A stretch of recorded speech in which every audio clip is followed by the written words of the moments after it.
Welcome to today's session. My name is Devansh, and I'm a marketing manager at VWO, a full funnel experimentation platform.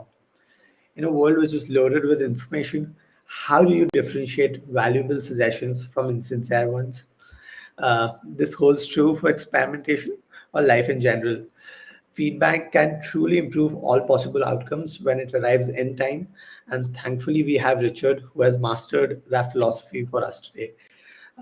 It's my pleasure to welcome Richard Joe, founder of Kaizen CRO, to VW webinars. Welcome, Richard. Thanks, Liv, for the awesome introduction. Can you guys see the PowerPoint slide? Not yet. Just a second, Richard. Let me add that to the stage. Yeah. Awesome. It's visible now. And before we kick off the presentation, I just wanted to lay out a few housekeeping notes for attendees. If you'd like to ask any questions to our guest, do register your request using the Q&A or the chat panel. You also have the option to ask your questions directly using the join button in the engaged section. Do register your request, and I'll be glad to welcome you on the stage when we are all set out for the Q&A. Your feedback is all important to us. A short survey is available and will shortly go live in the poll section. So do engage with it and spare a few minutes to share your responses with us. We greatly appreciate it.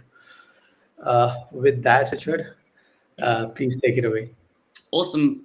Thanks for that. And for all the respondents, feel free to put your Q&As in the chat. I'll get back to your Q&As at the end if you don't mind. So I'll just go for the presentation first. Feel free to just put the Q&As, any questions whatsoever, or clarifications of slides, and we'll have like a 5-10 minute Q&A at the end. So let's get into it.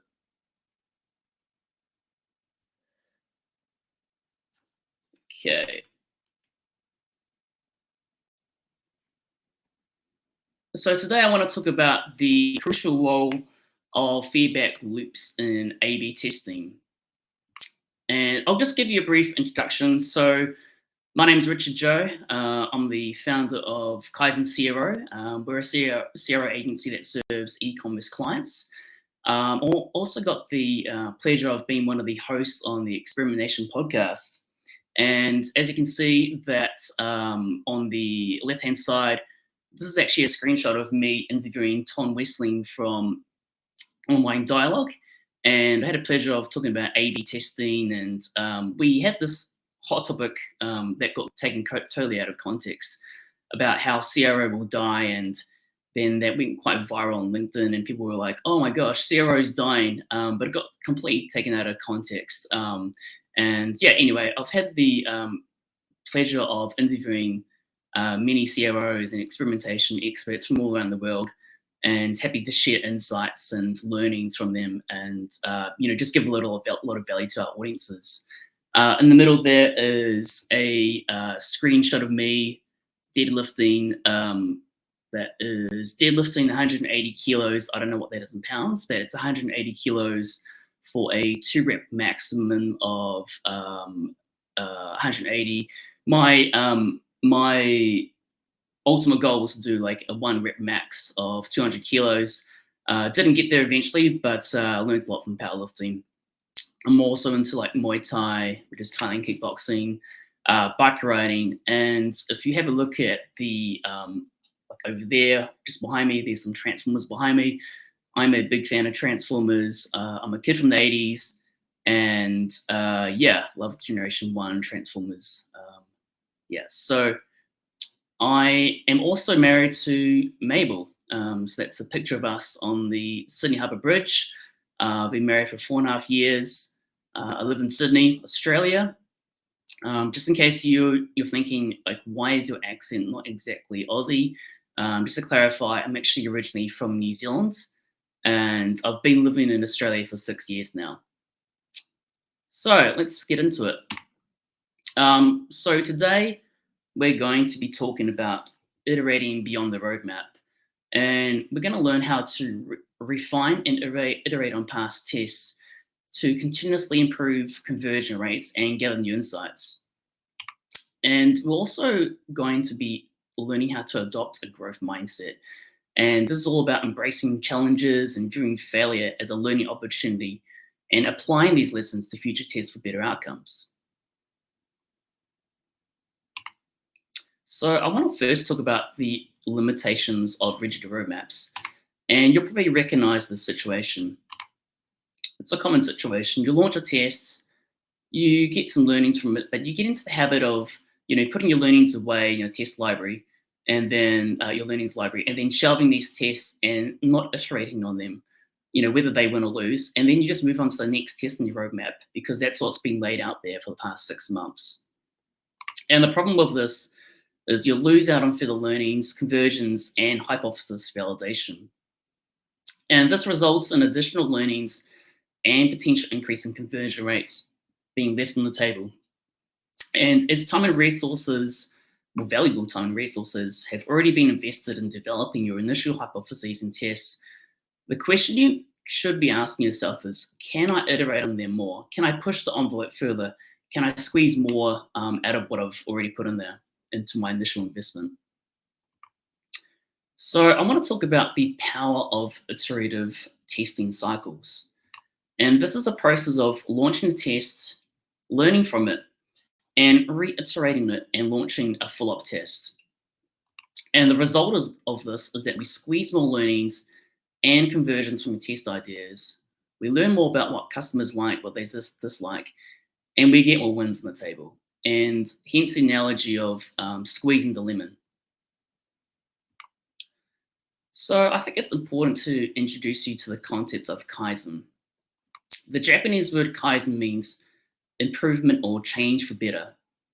And in Japan, it's common usage for this word to be used in the context of implementing continuous improvement in business activities. So Kaizen really embodies what CRO and experimentation are all about. It's about continually optimizing website conversion, learning more about our audience's preferences, and improving the overall user experience. And if you have a look at the actual characters here, this is Japanese kanji characters. The literal meaning is change good. So it's change for the better or change for good. That's the intention of Kaizen. So let's talk about the Kaizen approach to A/B testing. First of all, the process is launch a test, learn from it, reiterate on it, and launch a follow-up test. And like I said, the result is squeezing more learnings and conversions from your test ideas, learn more, and get more wins. So we're not putting it on the table. And I think it's really important to, when we discuss the Kaizen approach to A/B testing, that we learn from good habits. And this is the seminal book by James Clear, Atomic Habits. I really highly recommend this reading. It's good for personal and professional development. And this is what he said about habits. Habits are the compound interest of self-improvement. If you can get 1% better each day for 1 year, you'll end up 37 times better by the time you're done. And in regards to the compound effect, this is the principle that underscores the monumental impact of small, consistent wins, consistent actions over time, leading to significant outcomes. And the Kaizen approach to A/B testing can have a positive compound effect. Over time if done right and done consistently. So, you might be asking yourself, how do we apply the principle of Kaizen or continuous improvement within feedback loops? So let's go back to first principles. What exactly is a feedback loop? A feedback loop is a cause and effect system in which the outputs of a system feedback in as inputs and prompt new cycles. And feedback loops exist throughout the world, from thermostat control systems to customer feedback loops in business. So just want to reiterate the points of a feedback loop. And here's a basic feedback loop where we've got it's divided into 4 sections. So we've got input, which is what you're putting into the process. Something happens in that process, out comes the output. and then you pause and reflect, and then you look at the information, which is basically what's called feedback. You reiterate in it, and then you feedback into your input, and then through your process, something happens, and then out comes the output. So it's a continuous loop. So there's two main types of feedback loops. You've got your positive feedback loop, and that's basically a closed loop in which the outputs accelerate a process. And then next, you've got your negative feedback loops. This is the complete opposite of the positive. So this is one in which the outputs slow down a process and preserve a stable state. So essentially, the differences between a positive and negative feedback loop is that a positive will tend to output or accelerate a process. So you'll see an increase in something, whereas a negative feedback loop that's slowing down a process, or it's either slowing down or there's a negative process involved in the negative output. So let's go for a quick example that we're familiar with feedback loops. Here's an example of a positive and negative feedback loop, which is your body's mechanism for maintaining your internal temperature of 37 degrees Celsius. So your body has an internal thermostat, would you believe it or not? And if your body temperature increases too much, this will activate your body's cooling mechanisms, which will make you sweat and cool you down. So that's represented by that arrow, if you can see in the top right-hand corner. However, if you cool down too much, your body's heating mechanisms activate, and you'll start shivering, which produces heat, therefore increasing your body's temperature. It's represented by the blue arrows going through to the left-hand side. And if you've cooled down too much, this will activate your body's cooling mechanism and so forth. So, essentially in this example, your body's in the constant state of flux between juggling between a positive and a negative feedback loop, trying to maintain that 37 degrees Celsius temperature. So essentially, with feedback loops, a good CRO will want to avoid iterating on negative feedback loops, and you'll want to iterate on positive ones. So let's go for a business example. Let's bring it back to business and marketing. So here's a pricing feedback loop. If a company sets a price too high, customer demand may fall. And this feedback loop can then prompt the customer to lower their prices, which in turn can prompt customers to make a purchase. So let's look at applying Kaizen to A/B testing feedback loops. And here's the process. We get into a follow-up test, launch, and learn cycle. So here's the steps. Step 1 is launch your initial test. Step 2 is after the test has completed, conduct some post-test analysis. So if you're an experienced CRO, you're going to be looking at your testing tools and looking at your quantitative and qualitative analysis. And then step 3 is from your learnings, ask yourself, what did you learn and what can you iterate on for next time? Step 4 is to develop an iterative hypothesis for launching a follow-up test. And you want to make sure that your hypothesis is testable using the if I do X, then this will happen because of Y framework. That's the basis of a good hypothesis. And it also must be specific, measurable, and testable so that you can track if your hypothesis can be validated with your testing. So step 5 is iterate your changes within your testing tool, within your A/B testing tool. Step 6 is to launch a follow-up test.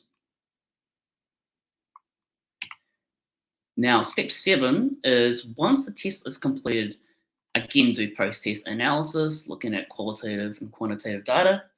And, you want to ask yourself, did you gain further learnings or insights? Not just wins or losses. That's obviously something that's to be taken into account. But what did you gain further learnings about what your customers' preferences are, and how they interact with your test? And then step 8, if possible from your learnings, get into an iterative cycle of learning. So here's an example of a sticky CTA. Sticky CTA is, basically a CTA that's shown on the screen persistently as a user scrolls down the screen. And it's just a useful choice, form of choice architecture to try to remind the customer to, say for instance, if it's an e-commerce website, to add to cart and make their purchase. So the first cycle, here's the initial test. We basically had a sticky CTA on a bank savings page. And the result was, for the primary metric, we saw a 10% increase in users starting an application. And the learnings from this was sticky CTAs can be a useful form of choice architecture in encouraging users to take action. And then we did a follow-up test hypothesis out of these learnings. And we wrote down that sticky CTAs may work in getting users to sign up for another account because they are a useful form of choice architecture. So here's an example of the sticky CTA in action. As you can see on the top of the page there, we see a sticky CTA showing the bonus saver page, savings page, along with the text, open a savings account in under 5 minutes, and with the green CTA. So we get into the second cycle, follow-up test. And that was basically launching the sticky CTA on the term deposits page. And the results for the primary metric were, we saw a 15% increase in users starting an application. And what's the learnings from this follow-up test? Well, it's that sticky CTAs are a useful form of choice architecture in getting users to take action in setting up a term deposit. That was obviously validated. And again, here's a screenshot of the sticky CTA repurposed for the term deposit page. As we can see, it's basically the same text, except there's the text has been changed from savings account to open a term deposit in under 5 minutes, and the same CTA button. So with the second cycle of follow-up test, the further learnings was that screen recording data had shown in mobile a trend of rage clicks of users closing the sticky CTA. And so effectively the CTA button, or the sticky CTA, was effectively too large for the screen and interacting with their it was basically just, they're getting a bit annoyed with the CTA being on the screen. It was just far too big for the screen. So the retest hypothesis was, if we reduce the size of the sticky CTA mobile, we will see an increase in users starting an application because users aren't being annoyed. So for the third cycle follow-up test, here's what we did for the follow-up test. We reduced the size of the sticky CTA mobile by 30%. And the result was, we saw a 5% increase in applications started on mobile and a downward trend in rage clicks. And the learnings was, reducing the size of sticky CTAs on mobile can help with conversion and user experience if they're annoying users. So, I've talked a lot about the mechanics and the how-to of adopting a Kaizen approach to A/B testing and feedback loops, and how to go through the steps of going through the first cycle, the second cycle, and the third cycle. And I can talk about the mechanics, but I think it's really important that we adopt a growth mindset, because if I teach about the mechanics, but your mindset and psychology about how to do this isn't there, then you won't follow through and take action. So it's important that we embrace challenges and view failure as a learning opportunity, applying these lessons to future tests for better outcomes. And a good heuristic that I learned from Ronnie Kohavi, who's one of the big players in CRO, is that you should expect that a third of your tests will win, a third will fail, and a third will be inconclusive. And that's a good sort of mindset coming into it, because that's the whole nature of experimentation. if you knew it could win, then you wouldn't bother experimenting. You just roll out your changes immediately. And so we need to know, like, exactly what a growth mindset is. And it's basically where individuals who believe their talents can be developed through hard work, good strategies, and input from others have a growth mindset. And this is a quote from Carol Book in her seminal book, Mindset. It's a really good book. Highly recommend you read it. She's very famous for this whole growth mindset idea and concept, and it's the right concept that you need to go into when doing iterative testing and CRO. So we need to know also that a growth mindset is the complete opposite of a fixed mindset, and that's one that assumes abilities and understandings are relatively fixed. Those with a fixed mindset may not believe their intelligence can be enhanced, or that you either have it or you don't when it comes to abilities and talents. So, essentially, a growth mindset is the complete opposite of a fixed mindset. And I'll give you a math analogy. Say you're back in high school and you initially find math hard. A lot of people find it hard. If you had a growth mindset, you'll want to get better. You'll go and get a tutor. You'll find mentors. You'll ask your classmates for help. You'll read books. You'll go on YouTube, and you'll practice until you get better. However, if you had a fixed mindset, you'll just tell yourself, "Look, I'm just not good at math. I'm never gonna get better," and therefore that dictates your actions. So you're not going to get additional tutoring. You're not going to learn from YouTube, and you're just going to think there's no point practicing, so you won't do anything. So I think in regards to adopting the growth mindset, we need to have these three things in mind. One is that failure is part of it. Accept that this will happen when you experiment. And like I said, if you knew that your changes were 100% certain, you wouldn't bother experimenting. It's the nature of experimentation, right? Let's focus on learnings and not just winning tests. There's a whole analogy, test and learn, and I think that's true to a certain degree. I think if we just put the blinders on and just focus on winning tests, we'll get into like a really sort of just narrow mindset and not really focus on like what are our customers' needs and wants and their preferences, and how can we improve the user experience.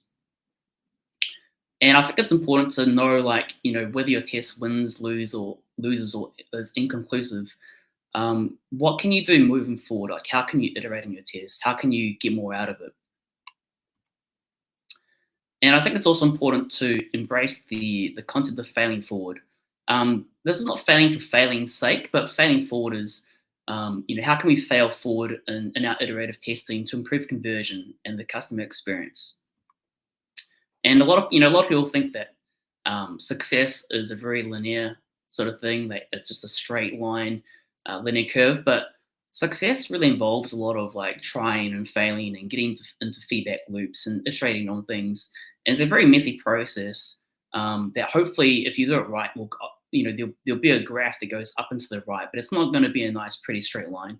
It's going to be like a squiggly line that sort of goes around and then hopefully somehow goes up and to the right through iterative testing and feedback loops.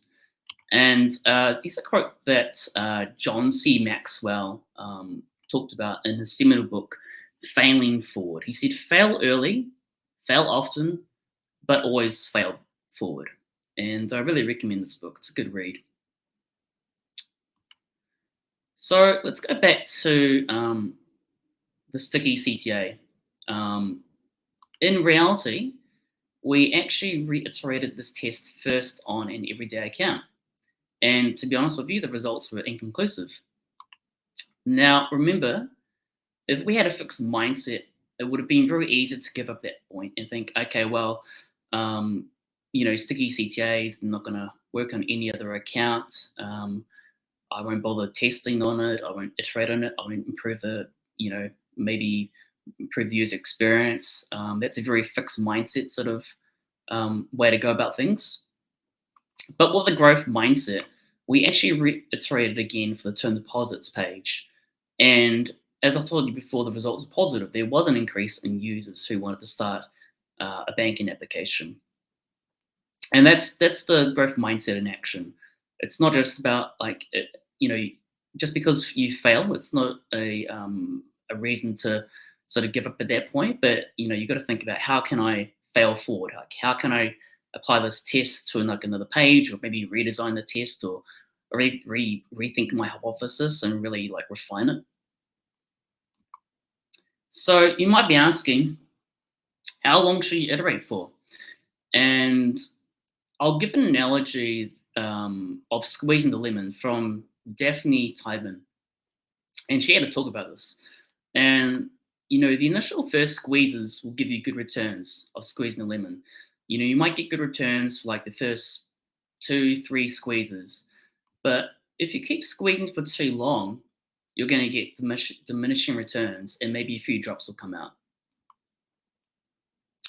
So, you've got to consider a few things. And it really depends on your particular situation. So I can't speak to that specifically, but you've got to consider resource constraints. So your own time, your personal time. If you're in a squad, their time as well. If you're working for an agency, there's time factors involved here. Another one's focus, and another one to think about is development costs, either internal or working with an agency. Rolling out changes and making changes to code and reiterating on tests, there will be development time and cost involved in that. And I think you also need to know and be self-aware of what is the degree of experimentation maturity organization. If you're just starting out by yourself and with a testing tool or the WYSIWYG, and you're just making button changes, copy changes, headline changes, and so forth, you may not have time to do much iteration, and you're just because you're just starting out. But if you're like at a Google, Facebook, and you've got like so much resources and dedicated devs to do experimentation, then obviously you've got a lot more leeway and time and resources to dedicate to doing iterative testing cycles. So you just got to think about your particular situation, and you may need to like juggle between doing your iterative test and higher priority tests that might be on your roadmap already.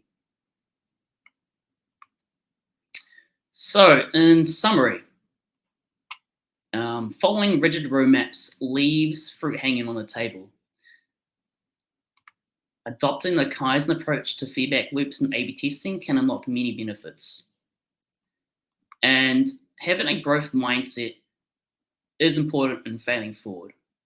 And if you want to get in contact with me, please email me richard.joe, that's Joe, at KaizenCRO.io. And I'm on LinkedIn, just search Richard Joe on LinkedIn, and feel free to add me. Cheers.